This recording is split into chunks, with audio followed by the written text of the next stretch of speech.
Yo, it's Millyz. Shout out to Mikey T, the fucking movie star, man.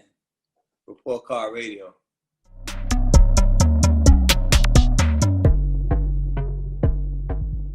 So Millyz, man, let's talk a little bit about where you're from. Tell me a little bit about coming up in the game and growing up in Massachusetts. Yeah, so I'm from Cambridge, Massachusetts. Like, I'm born in Boston. I went to high school in Charlestown, which is a section of Boston. But I'm raised, everything I know comes from Cambridge. We're a smaller city. Boston is 96 square miles. Cambridge is like 7 square miles. We're the home of Harvard College and MIT. And so that accounts for about half of the whole city. And then the other half, there's about 25% rich people and 25% poor people living below the poverty line. You know what I mean? And so I came up there in the middle class family, I guess you could say. Me and my mother, you know what I mean? Me and my mother. And but I knew my pops, but he moved when I was young or whatever. I mean, I know my pops, you know what I mean? But he moved when I was young. So it was really just me and my mother. And yeah, that city taught me everything I know. That's where like Patrick Ewing's from. We got a lot of basketball players from there. Ben Affleck's from there. Like a lot of famous people come from Cambridge for being such a small city. You know what I mean? Like the first black woman ever on Baywatch, the Jarvis family. Like if you know about basketball and things of that nature, you know what I mean? Ramil Robinson, Nipsey Hussle has said that he had a mentor from Cambridge. You know what I mean? If you check his interviews or whatever, Bob Francis, excuse me. But yeah, so it's like a special city, and it's a trap city. You know what I mean? We hustle. What was your earliest memory of what made you want to get into music?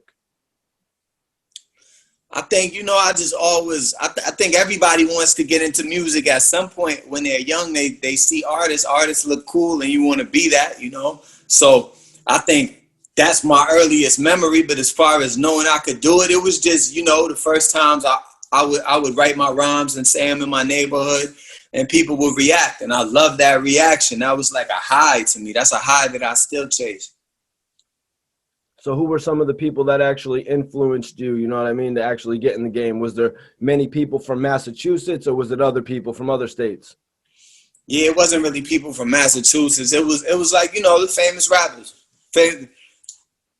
I'm sure you know who I would say if I listed off all the rappers that inspired me, Was it what, Jay-Z, Eminem? Yeah, Jay-Z, Tupac, Biggie Smalls. The shit that sounds cliche, but yeah, that's my, But down to Beanie Sigel, State Property, D-Block, the whole Death Row, Bad Boy, No Limit. I got a wide spectrum of music that I listen to, rap-wise.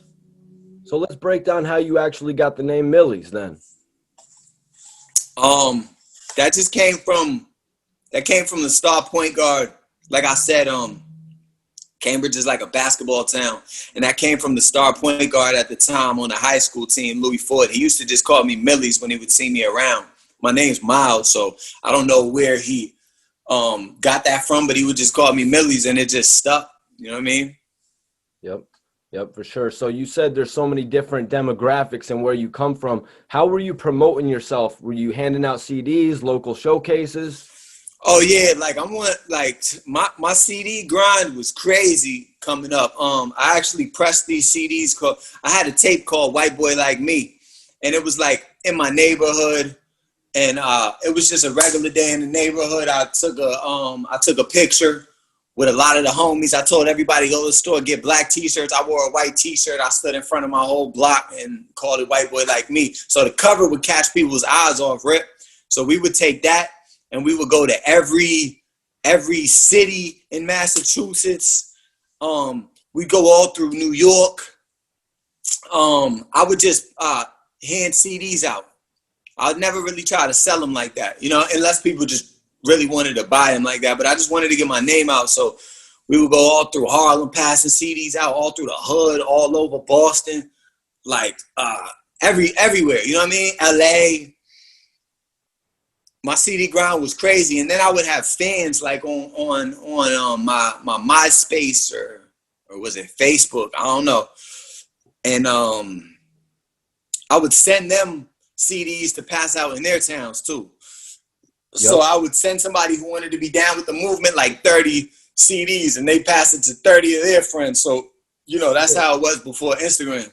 Right, right. So that's actually what I wanted to ask you. Like, how did you, how did you like acclimate to all the online world that had come? You know, obviously you got the hand in hand. Obviously you got the respect of like your city. But once everything turned into an online campaign, how'd you go over to that way?